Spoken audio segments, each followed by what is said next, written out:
Hi friends, అందరికీ నమస్తే. Welcome back to my channel. ఒకరి నీడలో ఎదగాలి అనుకోకు, కష్టమైనా సరే సొంతంగా ఎదగడం అలవాటు చేసుకో. ఒకటి గుర్తుపెట్టుకో, నీడలో మొక్కలే ఎదగలేవు, మనుషులం మనం ఎదగలమా? వర్షాలు పడడం లేదని ఊర్లో వాళ్ళందరూ దేవుని దగ్గరికి వెళ్ళారు, కానీ ఒకడు మాత్రం గొడుగు తీసుకుని వెళ్ళాడు. అదే విశ్వాసం. మౌనంగా ఉండే మనిషితో జాగ్రత్త, ఎందుకంటే వాళ్ళు మీకు తెలియని ఎన్నో రహస్యాలు దాచుకుంటారు.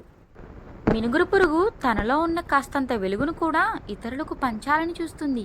అందుకే మనలో ఉన్న కొంత విజ్ఞానమైన ఇతరులకు పంచినప్పుడే దాని సార్థకత. 100 బిందెలతో నీళ్లు పోసినంత మాత్రాన చెట్టుకు అమాంతంగా కాయలు కాయవు. అలాగే మనం ఎక్కువ కష్టపడుతున్నాం కదా అని పనులు క్షణాల్లో పూర్తయిపోవు.